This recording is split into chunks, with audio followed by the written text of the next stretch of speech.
Assemble the council. Welcome to episode 13 of the Cybersecurity Council podcast. Our special guest today is Dan Piercy, founder of the Texas branch of the Cyber Breakfast Club. Our next major event is on November 8th, our annual conference at the Q2 Stadium.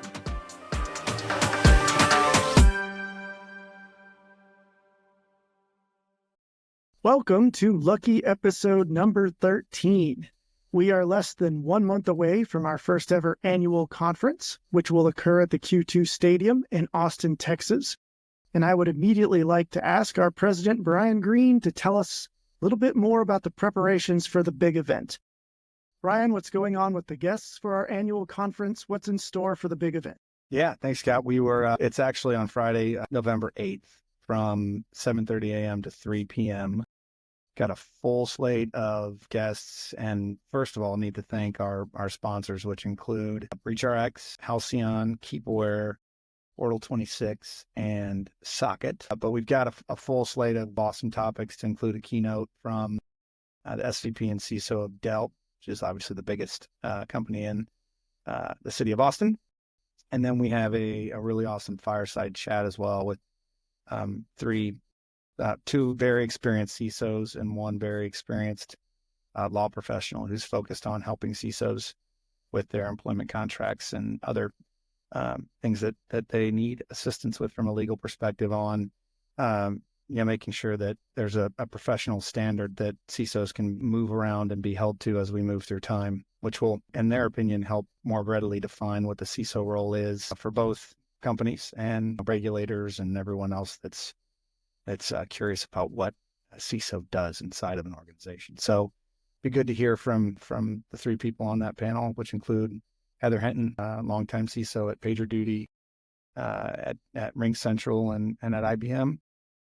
We have Ben Carr, who's been a CISO at many places for a long time and is now the CSO of Halcyon.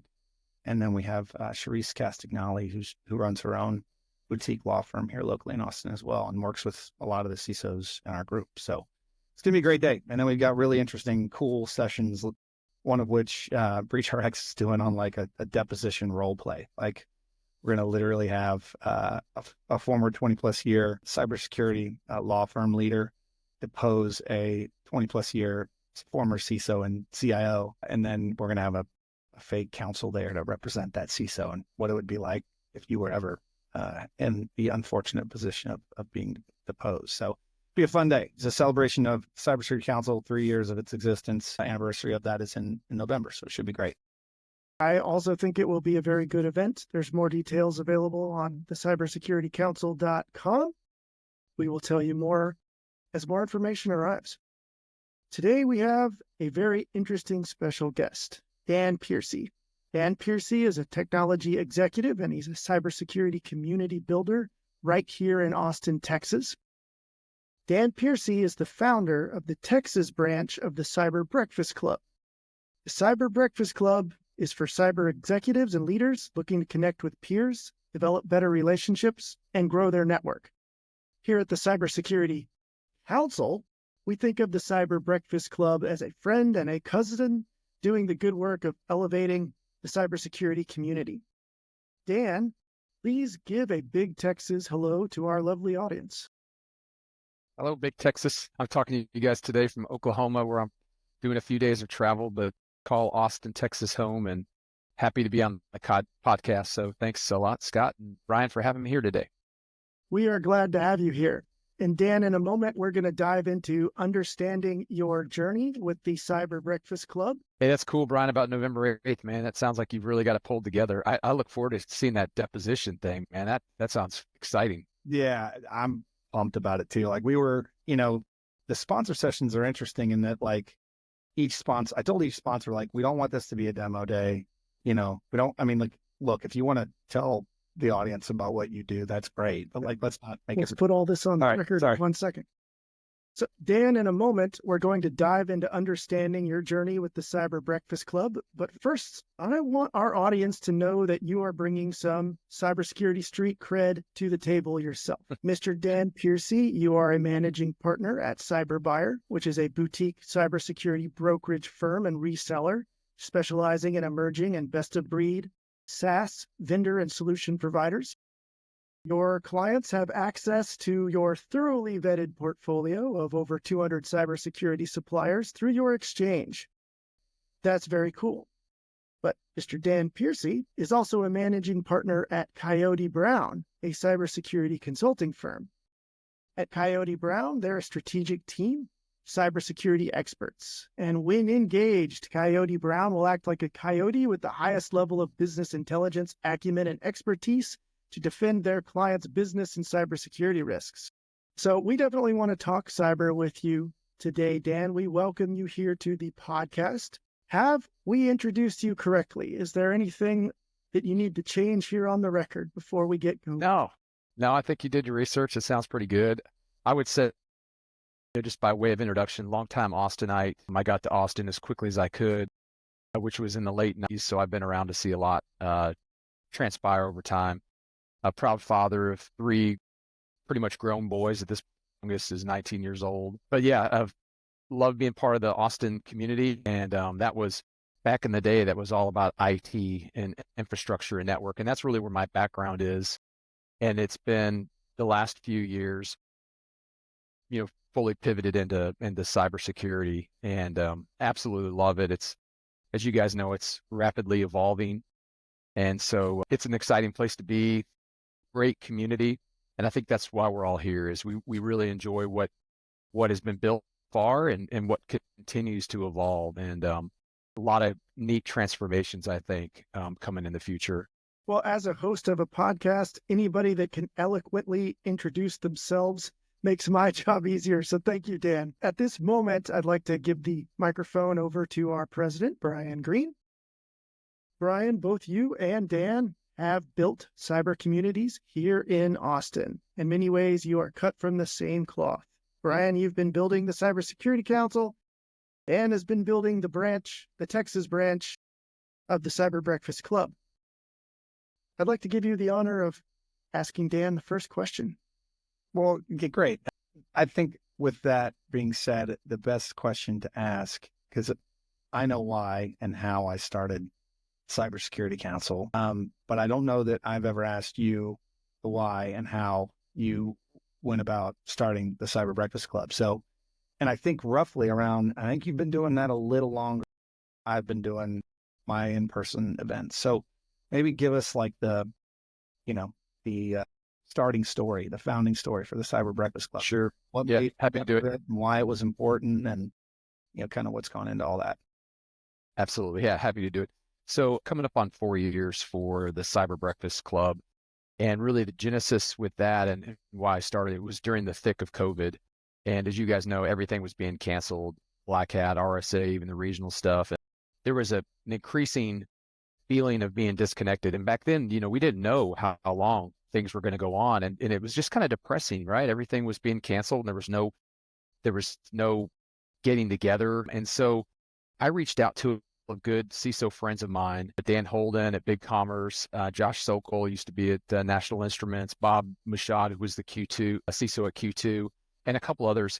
And I said, guys, what about if we get together once a month and we'll set it on the calendar, first thing and second Thursday of the month from 7:30 to 9 a.m. and we'll gather together and talk about a topic, whatever you guys, whatever's top of mind, whatever you're struggling with, you want to see discussed, etc. And so we went back and forth via email and decided that it would give it a try. And so we started our first one with just 5 people on the phone on a Zoom call in March of 2020. Is that right? Or 2021? March of 2021, because it's been almost 4 years now that we're going on here. And so the first meeting went really well. I think we said, yeah, this is great. It's a good forum to get together. We did it over Zoom with the idea that we would potentially meet in person periodically, but it was just, at first it was let together, talked about a topic to discuss for our next meeting, and landed upon that we ought to kick around cyber insurance.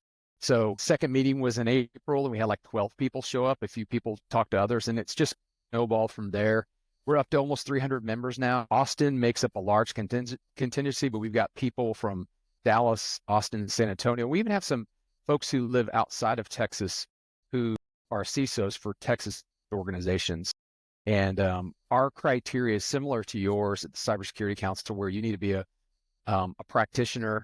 We do allow some more junior folks to join because we have kind of a mentorship aspect to ours as well, but is generally CISOs and senior cybersecurity practitioners from across Texas. And we've grown literally word of mouth.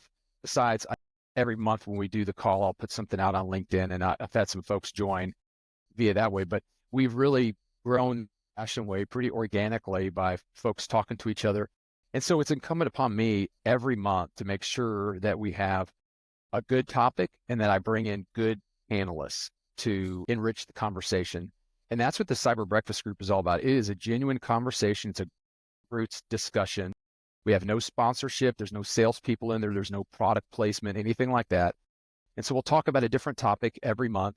And I'm generally soliciting the group saying, hey, what's something that you'd like to see covered? And we've had some that we've gone back and visited. I think we've done cyber insurance 2 or 3 times in the 4 years.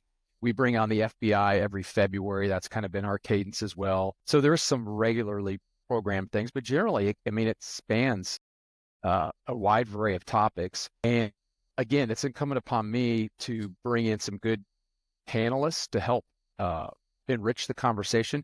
And then I reach into that group of 300 CISOs and I ask somebody to volunteer to be the moderator.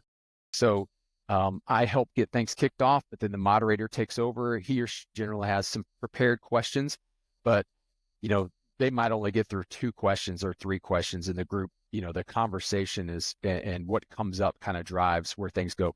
We end promptly at 9:00, and then we'll reconvene the following month. And I put out a week in advance who's going to be our panelists, what our topic's going to be, and then people, if they're able to and so inclined, they'll join the call. And generally on any Thursday call, we'll have 35 to 55 people or so show up. So it's pretty well attended. It is really rich over Zoom. This is one unintended consequences. When we move to virtual, I love the in-person stuff, and I do periodic in-person things. But one of the neat things about doing it over Zoom is there's multiple modes of communication. So our chat window really lights up during the call with people putting in questions, comments, URLs, different things, that link to, and that's the only archive that comes out of it. We record it. I don't send out anything like that, but at the end, I do send out to all the members the text of the chat through the chat window. So there's that piece, but it really allows everybody to have a voice. I mean, there's almost sometimes like multiple conversations going on. There's stuff going on in the chat, and we've got the people speaking up.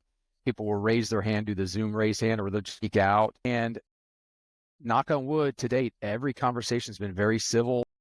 We certainly have disagreements and we have different points of view, but it's done professionally and generally, in I'd say summary, the feedback that I get is that everybody really enjoys the sense of community, the networking, being able to ask questions, get honest answers from their peers in a kind of a low stakes type of environment.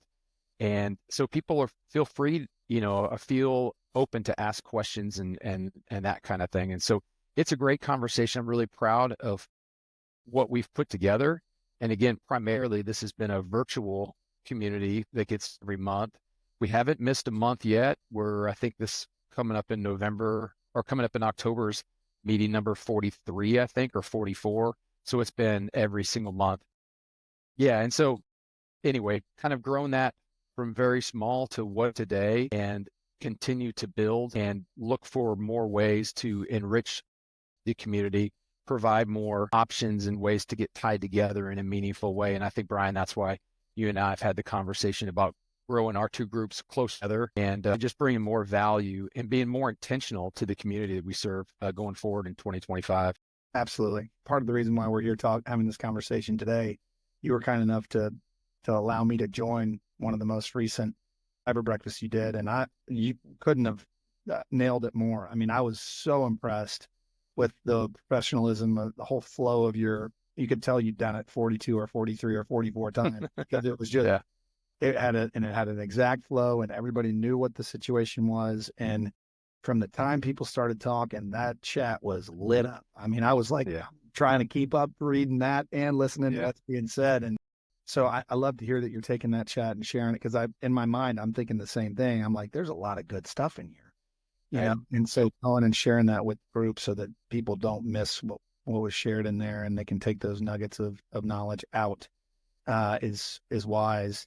You know, it's funny to give you some, you know, I kind of remember you telling me that maybe in the first coffee we had, like why you built what you built, when you built what you built. And I did a similar time. Like I was planning the November 2021 meeting for probably all of 2021. And I went the opposite direction for whatever reason. I was like, let's do an in-person thing. And in a time when in-person wasn't very popular, but I felt that sense of like people wanted to get back together. There felt like there was a large contingent of people that were like, okay, we're through the tough part, right? It was like mid 2021 in our minds, right? And like, we can go back and have a breakfast or a lunch or whatever and see if, and I thought, well, let's roll the dice and see if that works. And sure enough, got a large enough group together in that first in-person luncheon at the South Congress Hotel in November 2021. And that's where the first time you came up. It's so funny. We were wrapping up the event, and a guy named Tim Kelly, who I know you're a fan of. Yeah, I'm a fan of his too. And he came over to me and said, Brian, this was great. Have you heard the name Dan Piercy? And I said, I haven't, because why would we have heard each other's name before us doing what we were doing? And he said, well, he's got this really cool thing that's kind of like what you're doing, but it's virtual, and you guys can I introduce you guys? And I said, yeah, sure. You and I have been having coffee, I think, about every 6 months for going on 3 years. So, and just catching up on like, hey, what do you do? Hey, what are you doing? Mm-hmm. Hey, what's working for you? Hey, what's working for you? And like, so it's been great to get to know you and to get to know your group quite a bit better. And I've heard nothing but positive from everybody. Yeah, thanks. That's in our group and the Cybersecurity Council about what you do with the Cyber Breakfast. Yeah, thanks, Brian. Yeah, and the reverse is true too. I mean, I was going to bring that up. It was Tim Kelly, I think, might have been the first person who mentioned, but then I had multiple people since then are like, you know, Brian, I mean, you guys are, you're doing a lot of similar thing.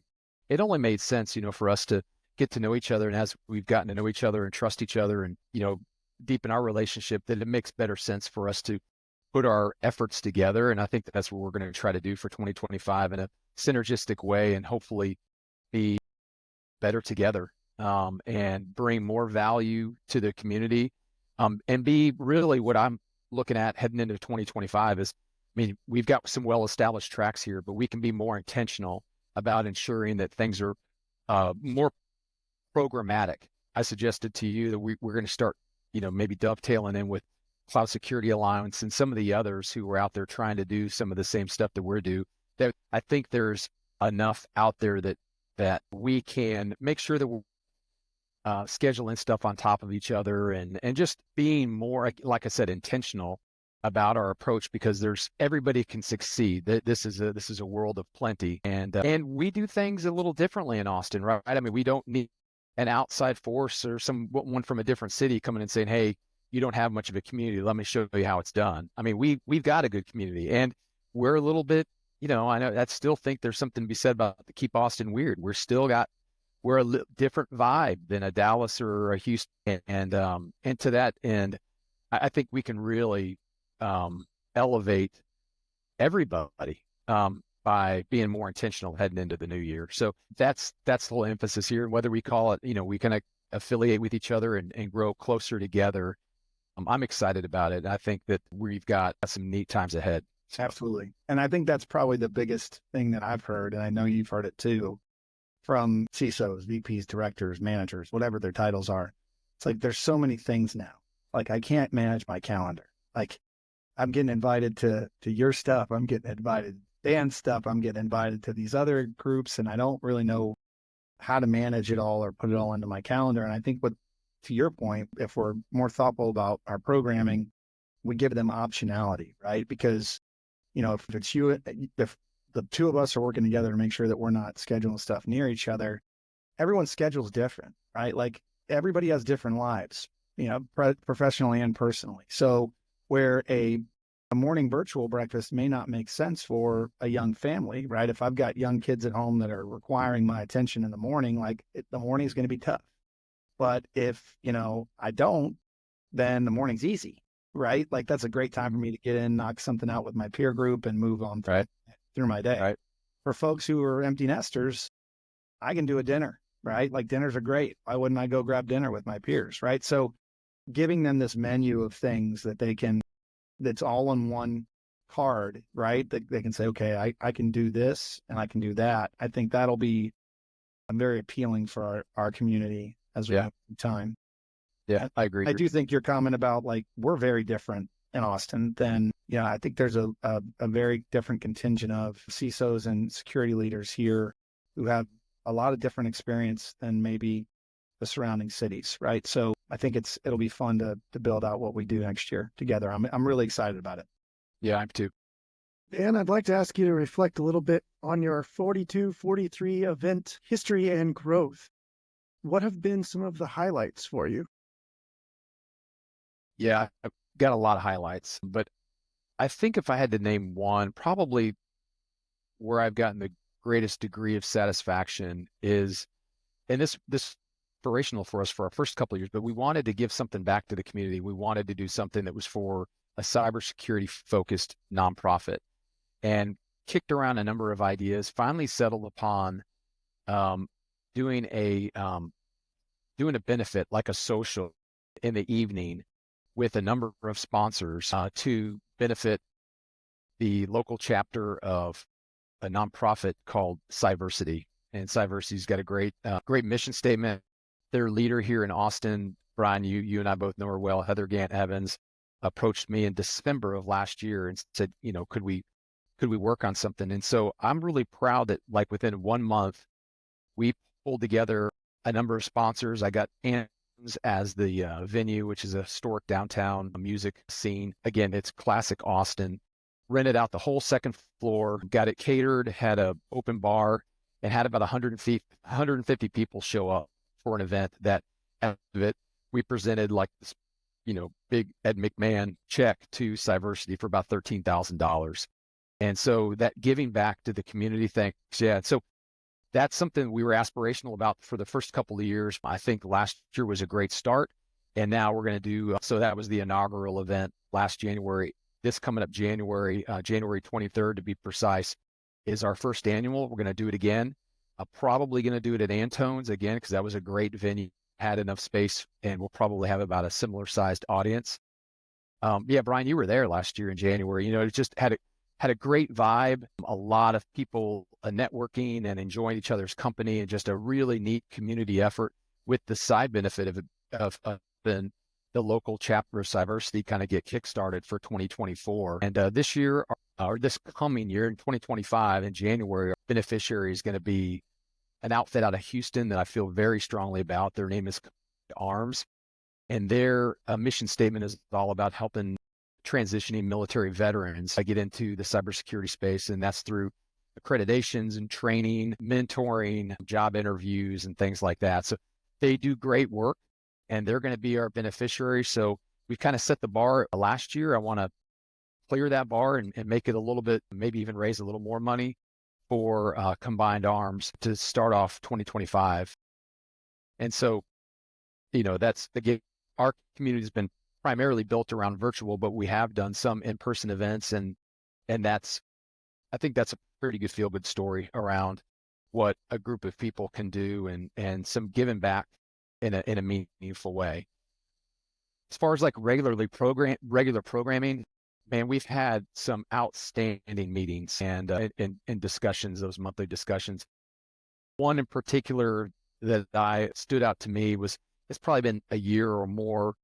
We had Daniel Miessler on, and I followed him forever. So it was kind of he's a leading thinker and thought leader in AI and how AI is changing things.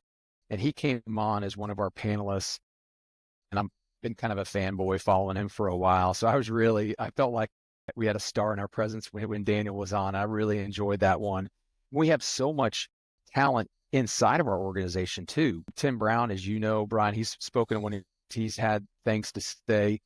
and a number of, high up executives or former executives from Microsoft and Facebook and Amazon, and then a whole lot of people from government, county, state are involved in our groups as well.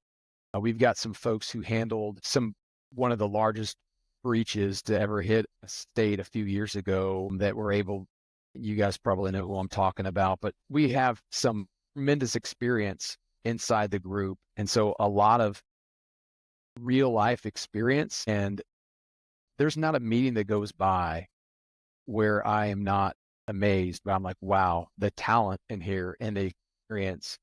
And then when those folks are able to share, those experiences and share those opinions and make themselves open to others, to ask them questions, to learn from, I think that's what we're all about, is we're trying to uplift the community. And knock on wood, we haven't had anything fall flat. There's always stuff to discuss, always things to talk about.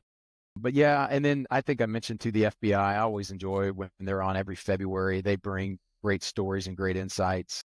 I mean, just we've had a lot of highlights and really no lowlights. It's been our meetings for the last 4 years have been meaningful. I think I'm going to make some comments on that and then field the same question for the Cybersecurity Council, because you actually, at one of our coffees, inspired me to do a very similar thing, Ari. Why, if we're going to have an event that a lot of people want to sponsor, why wouldn't we try to give any excess that we have to some sort of great cause or, nonprofit, et cetera? So following our conference here in November, we're going to take the excess that we have from that and donate it to, I've been connected with the University of Texas at San Antonio, and they have a pretty well-established cybersecurity program down there. So we're going to donate some of the money that's raised from the Cybersecurity Council annual conference and into their cybersecurity scholarship program. And so that'll feel good. I mean, but again, kudos to you for giving me the idea to even do that. I was just, cutting the, as close as I could to the full event cost, and, not thinking about anything else when we were doing these events. Yeah, good. For years. And now we get good. Yeah, I'm glad. I mean, I think that's evidence of us, kind of sharing back and forth and instituting best practices. And yeah, and not to derail, I know you had a few other things to say, but another really meaningful meeting we had on was around recruiting, and not so much recruiting, but like bringing the right people and giving opportunity in the job force to a lot of folks. And so I had leaders on from Austin Community College and some other places talking about programs and certifications and that type of thing. And that was maybe 6 months ago or 8 months ago, as we were talking about, the shortage with qualified personnel and how we can raise up a workforce. And really most of our leaders in the group are pretty passionate about that, getting people credentialed and giving more folks an opportunity to participate in this burgeoning profession of cybersecurity. And it was motivating enough to me as I was listening, especially when like Austin Community College was talking about, they have a 8-week, pretty intensive CISSP certification class that they teach. And I knew a few people that had gone through that, but I decided then and there that I was going to do that. And so I am only in week 2 of ACC's CISSP class. And so, yeah, I feel like, kind of taking my own medicine a little bit. I was on the call and I heard the enthusiasm, and I was like, I haven't done a professional certification in years, and I ought to do it too. And I'll tell you right now, it's really been me. You guys know the way it is. Like when you have a mission, you're like, just getting after it. And I'm not only in that class right now, but I signed up and paid my money to take the CISSP certification on November 25th. So that week before Thanksgiving. So I figured classes, get immersed, and I feel like I'm doing it for the right reasons. Everybody else who's in my class is doing it so they can get a promotion or they can get hired. Mine's all about just, the learning aspect of it, the education. I kind of feel like I'm an inch deep and a mile wide, and I want to be more than 1 inch deep. So anyway, and if that happened to me, right, and I'm hosting, I know these kind of things are spawning other motivations for people as go along. So, I mean, that's just evidence of the fact that you get in a group, you're going to get exposed and hear things that you didn't necessarily know about. And who knows, man, maybe a little seed is planted and then it grows. And it happened to me. it's happening to me right now. So one of the things I pulled away from I think it was our last podcast and our last interview with Andrew Peterson, who used to be my boss's boss at Signal Sciences, but still a very good friend and former CEO of Signal Sciences. He said, if you don't have a desire to learn, like in any job you take, you should be actively trying to learn as much as you possibly can. So agreed. Kudos to you for taking that on. Dan, it's been absolutely brilliant talking to you today, getting to learn a little bit more about the Cyber Breakfast Club. I've also been to only one of your meetings, and I'm looking forward to more.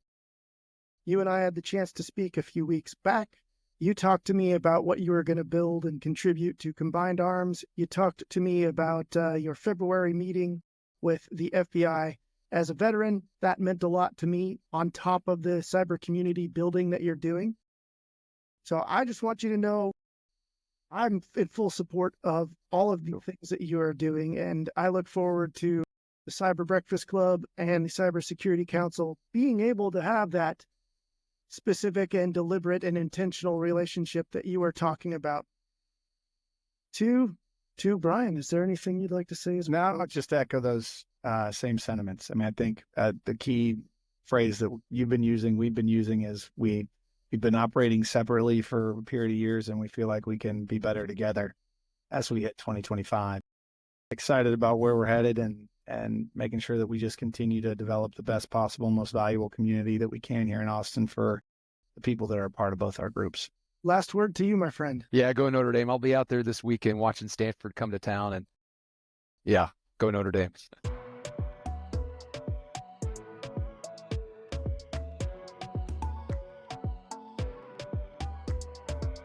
Welcome to the Cybersecurity Council.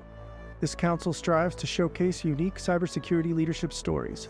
Its mission is to demystify and simplify cybersecurity across the entire business landscape. Best practices, lessons learned, operational recommendations, it's all here. Brought to you by the Cybersecurity Council, LLC, Brian Greene and myself, Scott Brammer, will be your hosts. We have come in from the cyber wilderness, not just to share what we have learned, but to find and elevate some of the most important voices in cyber. Brian is a former Division I college football player who has experience across many cybersecurity software startups. He has a successful exit on his resume too. He's also the founder and president of this very community, the Cybersecurity Council. Myself, Scott Brammer, I'm a former Marine and active CISO, and I have 3 patents in cyber and risk. As hosts, we are here to elevate best practices and strengthen the cyber community, both for the community itself and its allies. The Cybersecurity Council has had auspicious beginnings here in the Austin, Texas community, but we are already going worldwide. Everyone should be a cyber practitioner. The views expressed on this podcast, either by us or by our guests, are our own, and they do not necessarily reflect the view of our organizations. This podcast is intended as a forum for professional knowledge, but it is not legal or regulatory advice. Always consult your legal professionals for legal and regulatory matters. And now, assemble the council.